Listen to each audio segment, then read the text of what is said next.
It is 2 o'clock, and so if you're just now joining us here on Fox Local, we want to kind of reset things for you here and let you know a little bit about what is going on and what we have confirmed at this point, what we are tracking at this point after reports this afternoon, just after noon, of an active shooter on the campus of Florida State University in Tallahassee. The Associated Press reporting some numbers. At least 6 people hospitalized, including one person in critical condition, the other patients being in serious condition. That from a spokesperson for Tallahassee Memorial Healthcare, who maybe about an hour ago first confirmed that they were treating and receiving patients from this shooting. That's right. The only information we have from Florida State University was a little over an hour ago, which was to continue to shelter in place because they are dealing with an active shooter situation. I'm hearing from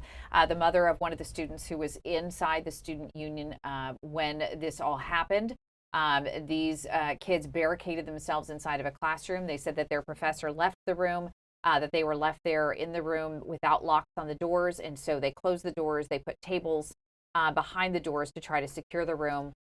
They were then escorted out by police who brought them to another building and asked them to shelter in place there. And I just heard again from this mother. She says her daughter says they are told they may be releasing them soon, but holding them in place to perhaps keep them from seeing the crime scenes outside, which would kind of go back to what we just discussed with Jamie Copenhaver, our security expert who has been joining us, talking a little bit about where the crime scene is. And it sounds to us like it potentially could have been both outside and inside of a building, which might be why we're hearing different things about gunshots.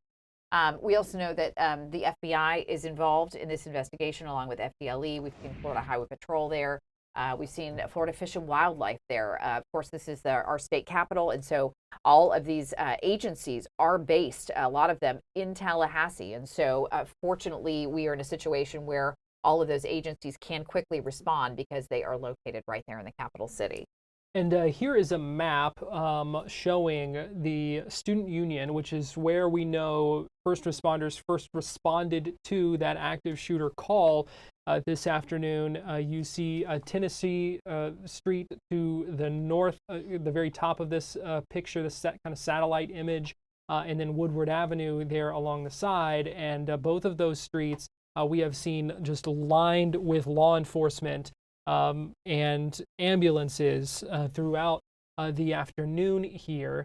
And when we talked earlier with a photographer for the News Service of Florida showing us some of the crime scene tape surrounding that area, and I wish there were a way I could kind of show you here, but if you look at the main large student union building there, and then to the right of it, just under that inset map, that smaller building, some crime scene tape kind of surrounding that area of grass and sidewalk walking area in between those two buildings. That's where Mike Exline was showing us. You could see that crime scene tape surrounding that area. We also talked earlier with Ryan Cedergren, who is a Florida State student. He talked about being inside the student union at the time. And seeing people running. They kind of hid for a little bit, and then police ending up escorting them, evacuating them out of there. So just to kind of give you an idea of where on campus this all went down, obviously with the caveat of still much we don't know about this situation, still a lot we are learning, still a lot that is unconfirmed at this time, as we are now just 2 hours after the first reports of this, and still trying to nail down some new images. But I want to go back to this live camera from WCTV. It appears they're speaking to another student on the scene. Let's listen in and see if we're able to learn anything from them. Outside and hearing 5 more shots go off, and I was like, what's going on? So I saw kids running away from the student union, and I walked away from the window. Then I walked back to the window and heard 6, 7 more shots ring out. And at that point, we were like, okay, there's a shooting going on. So we ran from our classroom, went to the offices, locked the doors, barricaded ourselves in there, and then we waited and was looking out the window again and saw the SWAT teams pull up, the police cars, the FBI come, And at that point, we're like, okay, we got to bunker ourselves in. And we were praying. We're like, okay, something's got to change here. And the SWAT team came into the room. They're like, stay where you are, don't move. And we were in there for about 30 minutes. And at that point, we were escorted out. About 100 SWATs were inside the building, and our hands were up. And so then we were escorted outside past the Union and then into a safe space. What was going through your mind when all this was unfolding? Yeah, I was completely in shock. I didn't think this could happen at Florida State. I mean, we're a pretty safe campus, but yeah, this was just like unheard of to me. I never had been in a school shooting before, active shooter. This is like the first time for me, and I was honestly in shock. My hands were shaking. Just adrenaline kicked in, and I really didn't know what to do. I started tearing up. Just like I was scared, to be honest. Yeah. Yeah, and so you just saw, you just heard the shots. You didn't see anything. Yeah, I didn't see the shooter, but I saw the kids running away. I heard some screaming. Yeah, and the shots, like 3 rounds of like 5 shots, and then 7 shots. So it must have been some back and forth going on. Yeah. Yeah, and how are you doing now? Good. I've recovered a lot. A lot of people have been texting me. People from out of state, University of Michigan friends have been texting me. People from South Florida have been texting me. People from high school have been texting me. Doing a lot better. It's been a great community that has surrounded me since then. I definitely didn't think I'd be traumatized as much as I have. Definitely not being on the scene, but being kind of away from it. But yeah, it's been scary. So I'm doing a lot better now. Yeah. That's good. Is there anything that you wish would have happened differently? Yeah, no, I think the police responded very quickly. I think they did a great job. Yeah, I don't really know what could have happened. Maybe there's more police presence at certain areas for there not to be a shooter. I mean, I think that's just like the most obvious thing, but yeah. All right, anything else you want to add? Anything maybe missed? No, that's great. Sounds good. Thank you so much. Thank you. What was your name? Yeah. I'm Cody. Cody? Yes. Cooper. Yeah, nice to meet you. So that witness there, or at least was in the area at the time, described hearing some of the gunshots and seeing people running. He described hearing 3 rounds of gunfire. One 5 shots, the second one 5 shots, the third one 7 shots.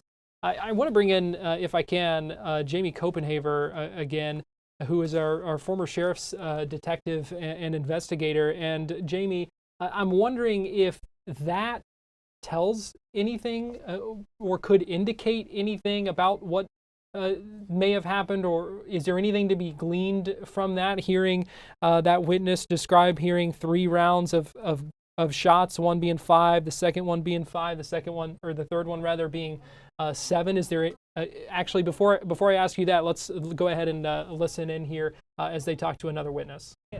First, have you say and spell your name for me, please? My name is Celeste Halavin, CELESTEHALAVIN. And you're a student? Yes. And what year are you? I'm a junior. Junior. Yeah. And so, I guess talk about what happened here. So I was actually on the phone in like the stairwell. I was in the library between like the 4th and 5th floor, and like people started flooding up the stairs, but like nobody told me what happened. So then I started walking back up to the 5th floor. By the time I got there was like these girls, and like it was just chaos. Everyone was like, there's like a shooter and stuff. And so like these guys started like pressing the elevator button to have the elevators come up and like put tables in the walkway to like block anyone from getting on the elevator. And then like some other guys like closed the doors to the 5th floor and then put tables and stuff there. But we were all like kind of panicked. I was like freaking out and shaking a lot, but for some reason I just had a peace. And part of that is like because I'm a Christian, and I think Jesus gave me peace in the midst of a chaotic situation. People use free will for whatever they want to do. And so, like, it's very heartbreaking, but I hope that, God is brought through this and that people would maybe seek him out through it. But yeah, I was with actually a few of my friends, Nick and Allison. I was studying for an exam. But yeah, it was chaos. We were standing up there, and then we actually were by the windows. So like at the windows, we saw cops running, students running. It was just like complete chaos. Everyone was like running all over the place. And then we saw like a gurney, and then like the gurney came back, and the guy had his arm cut off, and I think like he was bleeding, and like he had like bandages and stuff. And so like that was really hard to see. Yeah. I can only imagine what was going through your head when you were kind of realizing that there was a shooting on your campus. I mean, when I saw everyone flooding up the stairs, I kind of thought that like the shooter was like in the library. I mean, like nobody told me where it was. They said like Landis or like whatever, and I was just in utter disbelief. I was like, you never think that it's gonna be like you and your campus, but you really never know. So it felt surreal, but yeah.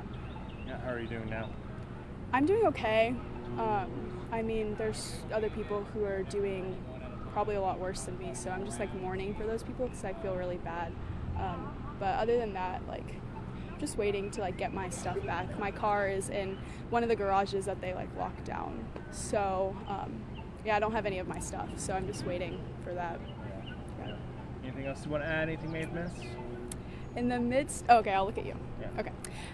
In the midst of chaos, like the Creator, God, gives peace under all circumstances, and He seeks to have a relationship with everyone. And so, like, look to Him for the source of questions and answers. So, yeah, that's pretty much it. All right, sounds good. Thank you so much. Another witness there on the scene talking about the scary situation. She described being by a window and talking about really the chaos. She said it was chaos. Everyone was running, but she talked about some of the peace that she had as well. And you can only imagine what some of these students are going through right now after a situation like this that is so fraught with emotion and wondering and graphic. The scene she described, some of what she saw, these are things that, I mean, these are young people, and these are things that they are going to carry with them for a long time, perhaps their entire life.